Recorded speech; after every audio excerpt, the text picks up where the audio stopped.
and welcome back to another episode of And on that note, Did you say what you were saying? That you started looking at people? Oh yeah, no, I was just saying that I just started looking at people differently. Like even the ones that I liked, like, you know, of the white people, even the ones that I liked, I don't know. I felt like I was beginning to look at them differently. So I was monitoring the way how they were liking my Instagram posts. So whenever I posted anything Black Lives Matter related, if they didn't like it. Oh, Yeah, really? You were like, okay. They were mute. As soon as I do something to do, maybe picture of cake. Oh, how sweet! I said, oh, really? So you can see my posts. Because when I do Black Lives Matter and how Black people, like you are mute. It's hard to gauge it though, because I feel like some people are like uncomfortable and they don't know what to do. And maybe they also think like, I don't want you to think I'm liking it. Don't engage with me at all. Leave me alone. Because remember we were talking about this last time. Be a proper ally. If you say you're my friend and you care about what I care about and what's important, then even if it makes you feel uncomfortable, you should be able to say, okay, do you know what? Like the sign. It says, I don't understand, but I stand with you. I don't understand what it's like to go through it, but I do stand with you. And I don't know if we said this in our last video, but there was a like something that's going around saying that you're uncomfortable talking about racism.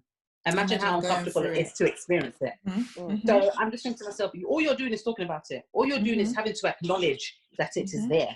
But you cannot acknowledge it. Exactly. It's just I don't get involved. It's not me. So my one, I did something similar to Georgina, yeah. So you're such nerds, like the both of you. So I started noticing that through this whole thing, I was like, oh, my followers have gone down. Oh, mine, yeah. So I said, might be playing. So I started having suspicions as to who I think might have unfollowed me. So I looked for anybody. I was like, I think this person, I haven't really noticed them liking or engaging with any of my followers. I think they've unfollowed. But I'll be shamed. Because I'm going to find them if I follow and they're still following. I'm like, you don't know. Okay, then you need to just download it. But now I still don't know who's unfollowed me. It could have been like random accounts. Daphne. I don't even care like that. But it's one of those. It makes you paranoid because you're constantly thinking, who is racist? Show yourselves. But you know what I decided to do? I decided that the people that I'm suspicious about, the ones that I noticed were not liking certain things that I was posting or talking about. So they will be very selective with the things that they would like, obviously because they feel uncomfortable with it. I just thought to myself, you know what? I'm now going to restrict the amount of things that you can see on me. You're not going to see the nice. You're not going to see the parts that you want to celebrate with me. You're not going to see that anymore. So you're not allowed to see my stories. If you want to send me a message, it's going to get filtered. So that's what I've been doing. I've restricted all of them, and I felt very happy. I've seen people because I don't put pictures. Myself. Yeah, it's like restriction. I even want to begin to block them, but I thought, you know what? I don't want my followers to go down in it. You don't want to take it too far.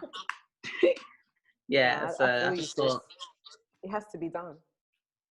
Yeah. Because peace of mind is the real bad boy, and if I don't have that, then nothing should ever get in the way of your peace of mind. And not even just that. What I realized is that I just feel like all the time as Black people, especially with us on this podcast as well, I feel like in the past we've always been like, oh, we don't want to offend.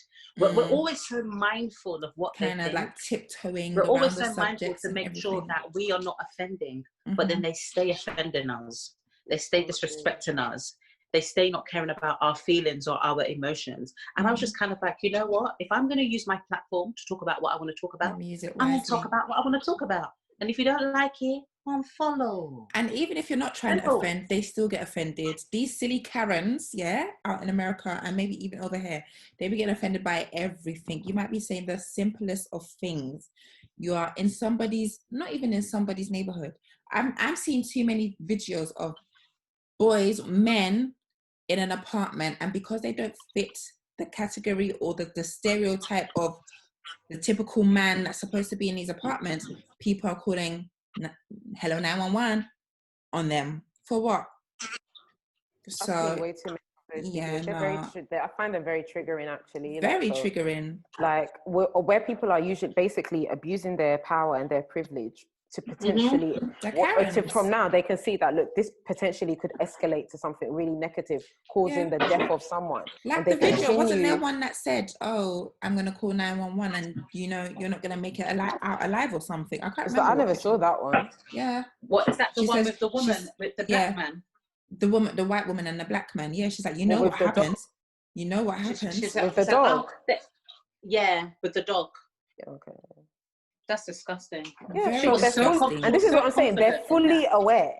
And things like that need to have a penalty as well. Don't think you can just say that and walk away and be fine with it. No, that you've wasted police time. You've made subliminal threats as well. Like, you need to be penalized for what you have done. This is why I cannot go to America. Oh yeah, like, I can visit there, but I will never leave not to live or migrate. Yeah. Because that place is built. Scary. I've always said this. It's a city. It's a country built on a graveyard. It's cursed. Basically. I've told you guys, my friend always says when God comes back to collect his people, he's going to that America first, because that's where the most sinners is. Like, they first did it to the native. They did it to the Native Americans. They've done it to the black people. Those Americans, they're the British. Remember, the Americans are British. They went over there to and in the Caribbean. They're all the British people. Yeah, we are the worst. Isn't that Christopher Columbus, or what's his name? Yeah. Where's he from? Christopher Columbus. Isn't he Italian or one of them things? I don't know. He's not British, is he? That Columbus name does not sound like a wherever they are from. English name to me. All I know is that those Americans, those slaves, all of them, they are of British descent. England, Queen and country. Georgina, what are you making there? Isn't it, bro? You know we're recording podcast. Sorry, I'm concentrating. I just realized I had food in my oven and it's gonna burn. Oh, sorry, the realities of recording at home, eh? Lovely. Keep it real. But yeah, I'm tired of America. But anyway, I don't even know how we got back to the subject, because we're talking about exactly from congestion charge, because they're just trying to box us in and everything links to one another. Free. Yeah, I really want to be free. I genuinely don't see myself living in London for the rest of my life. If things continue this way, or not, when I say London, I mean the UK, because the fact of the matter is, I want to live in London. I'm not going to lie to you and suddenly say, Wiltshire is looking bare appealing to me. It's not. I don't want to live there. Like, I'm not going to pretend. Wiltshire. Like, I'm really not. Like, I know there are lovely cities in the UK that, you still have a good quality of life. But the fact of the matter is, I don't like, for me, it's almost like principle. I don't like feeling like I've been pushed out. Yeah. I don't like feeling like, I'm here because I have no other choice, because I can't afford to live the life I want to live. So I'm like, you know what? Keep your London. I'll go. Yeah. And I feel like, not to say like that's the battle that I'm going through now, but, like obviously with our flat, there's 3 of us in it, 1 bedroom. Technically, we should be up and out. But I'm just like, this is the most prime location in this Hackney. I'm not leaving. I'm not going anywhere. Do you know what? If I lived where you would live, I think I'd have a very different perspective, because you are in a really great location. Like, to try and come and buy properties in this location is an issue. It's a whole different story. Yeah, especially like 1 bedroom properties. Like 1 bedroom properties in this area are sometimes more than 3 bedroom properties, especially where I live. And that's what I'm trying to say. It's this weird thing of like, they're doing it on purpose, though. It's a control thing. Of course. They make it like that on purpose, so that you feel either I can't take it. Like, you get to the point where you're like, I cannot take it no more, and then you leave voluntarily. Yeah, and they know that once you leave, they're like, there's no you're not. Yeah, you can't come back. You can't come back. Never come back. But then it's like, you're uncomfortable. Plus 10 years, and I can see the changes and the type of people that they are pushing out, and the type of people that they are bringing in, the type of families that they are bringing in. And I'm like, not today, Satan. I'm staying right here. But then you even see now, even with on the rental market, they'll say things like, you need to be a young professional. Since when is that something that makes me qualify for a house? So then a lot of people then might already are not even qualifying in that range. Yeah. It just makes you realize the whole discrimination thing is so peak, because it's one of them. What is unprofessional? Yeah. Yeah. Yeah. Do you know what I mean? Like, okay, just so like what's when the you opposite Google of what? unprofessional hairstyles, what hairstyles do you see? Natural hair, dreadlocks. It's like, what is unprofessional? Can someone please explain? Someone Boris give us Johnson's this. hairstyle is unprofessional. Because That remember is before they unprofessional. said, oh, essential workers. Now they've decided, oh, these people, you didn't want to give them the time of day. You were paying them pence. Or now all of a sudden, oh, we need them, the essential workers, the essential workers. The essential workers. They changed the narrative everything. as it suits them. them. As it suits them. But did you guys hear about the students? So the medical students, yeah, they're just who cancelled their contracts. The nurses. That they said that apparently they're not going to pay them, and because their role wasn't considered. What was it? It wasn't considered it wasn't considered a critical role or a life-saving role. I'm like, what? So they've worked all of these hours for this free. Country just uses and abuses you. Yep, and that's what I'm saying. To this country, we are nothing. Yeah, you're nothing. You're here to fuel the system. You put all your money into it for them to tell you that you've been paying some slave master's compensation. Are you kidding me? It's true. Are you kidding me? You put all your money into the system to pay for a transport system that could potentially kill you. You put all your money into the system for them to tell you can't even drive into central London. Are you kidding me? In the comfort of your own car, like to avoid being at risk. To drive. Might I add, it's not like you pay your taxes, and if you want to drive a nice car, they charge you even more. Yeah. Like, so can I live? You're being penalized for living. It's like, so penalized for living. Roll over and die. Listen, adulting is the ghetto. That's what I've been saying the last couple of days. This adult life is the ghetto. It's the biggest lie. It is the ghetto. It's the biggest lie. They were like, oh, and me too, I was there. Oh, I can't wait till I got so I can do it. Lies. If only I had known. If only I had known. Dude, I can't wait. And you'll be flexing your neck. And yeah, when mama said no, and I can't wait till I get my own house and that. No. My brother's trying to speak that game. I said, stay at home. It's a trap. Stay at home. So now you got your own house and what? All I do is clean it every day. Cleaning. The cleaning doesn't finish. I'll be cooking something. The dishes are there waiting for me again. Why? Why? Oh every day. Mommy, can I move back home? I'm tired. I'm just tired of it. I'm just like, you know what? Nah. And I'm just like, why am I doing this to myself when there's literally other really nice places to live that the taxes are not as high, the healthcare system is good if not better, the education system is good if not better, you know, the scenic views, the air is cleaner, it's not so congested. Why should I come and die? Yeah. Because of London. And don't get me wrong, London will always be home. I would love to stay here. Like, I love London. Like, come on, born and bred. I love it here. I love it here. Like, if someone was to give me some crazy millions just now, I'm not gonna lie to you, I'll go and buy a property in London. Yeah. But that's because you know you can afford to stay. If we can afford it, why won't we stay? Yeah, I would love to. I've always said I'm staying in London. Yeah, George, you've been saying that. You've always said it. So I think I've even said to you guys, like, I would even come back. I have no qualms about London. I love London, but you can't help but feel like every single year they just make it a bit more difficult. Every April. Yeah, and it's just frustrating because it's like you basically like get into a stage where you have to have like serious six figures basically to live there and have a family. Live there comfortably, like, to be comfortably, to be comfortable, have a family, to have and to have more than one child, to be able to put them, you know, some of us have aspirations for a certain type of education. You have to be earning some fairly large money, more than average, like several times over, to live the life we want to live, and it's not fair. Like I was saying before, I remember when I was younger. And I used to be like, oh yeah, you know, if I was on 60,000, if I was on 65,000, I'd be happy. You say these numbers. And you're like, this is some chicken change. Yeah, when you're there, you're like, bruh, what is this? The tax not even working.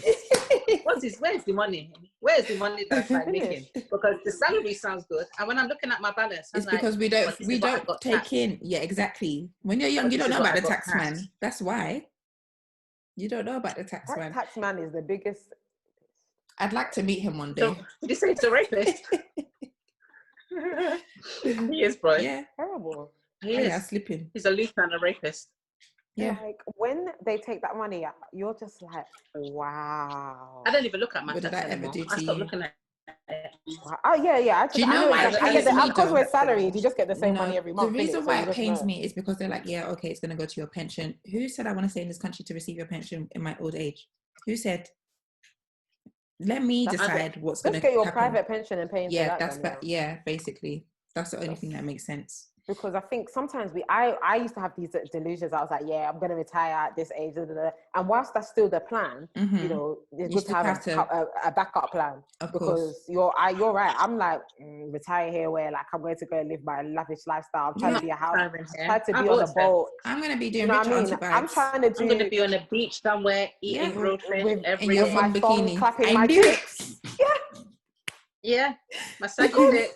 I'm gonna dye my hair purple. No, but the tits will be done. You'll get your boob job if you need to. Papa, everyone is sitting way up here. This is it, boy. I literally want to do this thing like, oh, this is my plan. This is literally the dream. So I'll be like, guys, I'm gonna invite you all to brunch. So then I'll be like, we took it.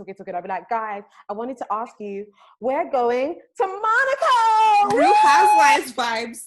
That's my life. That's what I want. And I'll be like, guys, and then literally, a month or two later, Georgina too does the same thing. Guys, come and get some drinks. Then we're going to Sweden. Yeah! Like, that's the life I'm trying to live. And if anybody is not on that bandwagon, then it's okay. Do you know what, guys? That's what I want to do. Yeah, just know your Daphne, you know what you were saying? So last week I was on holiday from work. And a lot of people were saying to me like, oh, why are you using your holiday if you're not going anywhere? I was like, bruh, I like to be at home. And whilst I'm at home, I'm envisioning all the things that why I don't want to come back to work. Yes. That's what I'm envisioning during this time. That I'm thinking of, I'm finding ways to make an exit from all you people. That's what I'm thinking of. You think I'm sitting down at home? I'm not bored. No, but you know, there's some people that literally, they just know work. So there's no bigger vision than work. They are happy to work for a man 9 to 5. They don't have aspirations to start their own business or how am I going to get out of this working lifestyle. This system serves them more often than not. A certain type of person. I'm not going to say any names or anything details, but more often than not, they haven't struggled to get their first property because bank or mom and dad may have been able to help them or supplement them, or because they have that generational property where they're like, oh, I live in my family house and, you know, my parents downsized and we now live in the house I grew up. There's a lot of people don't have the burden of feeling like, how am I going to grow and build wealth in my family? Because they come from a lot of privilege already. But then also, so secondly, they don't know the struggle. Yeah, they don't know the struggle. So it's like they don't have no need to aspire. And their culture doesn't necessarily encourage them to do so. I feel like from a cultural perspective, like we are always like been told it's, you know, higher, you know, you've got to be a go-getter, higher, more better, quality. So, but anyway, I don't know. Some people, like you're right, and Danielle, some people are just very happy with, I know a lot of people that literally the idea of my workplace moving is like a nightmare to them because they're like, I built my whole life around it. And I appreciate that when you have a family, there's so many things to consider, but they're literally like, no, I want to stay here. I forever. Like, I'm going to stay here. I'm going to stay here. Because there's people that's in a company as well, by the way, that have been there for 18 years plus. I get being in the same company, but moving through the company. But there's some people that'll be like, no, this here job position because I get to leave at 4. I don't have to work on Wednesdays. You know, those things that it's like, I like it exactly the way it is. Routine, yeah. You know, if I work over 20 hours, then I'm not going to get paid my benefits. It's gonna mess up. It's like, and I'm like, fine, that's cool, whatever. But it doesn't make sense to me. I'm like, that's a bit boring.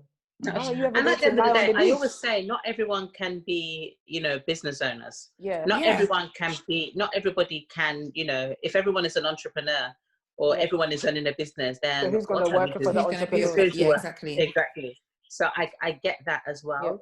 But there's just something about, it was funny that people actually asked me like, oh my God, why are you taking a holiday? You can't even go anywhere. And I'm just like, do you not like, do you not plan?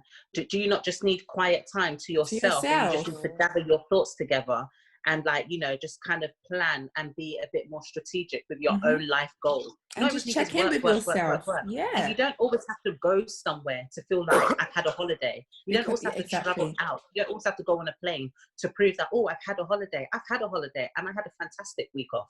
And I feel like I had an even better week rather than if I had to go and now have the stress of having to go to an airport, pack my bag, now think about hotel, think about food. I had a great week. And I felt like I got so much done, and it made it even more clearer to me as to what I want for my life. It's like, so you are able to realign your visions, your goals. I realigned my visions. And so when I got back to work today, I looked around and I said, okay, God, I'm thankful that I've got a job, but I'm bigger than this. Of course. I'm bigger than this. This is not the be all and end all of me. That's what I thought to myself. I walked into work and I was just like, I'm grateful, Lord, that you've given me this job in this pandemic, that I have not been furloughed or been made redundant. I'm thankful for that.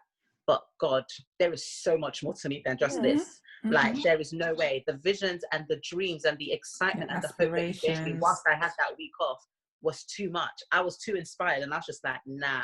Yeah. If you're gonna be mediocre now, forget it. You can't live mediocre.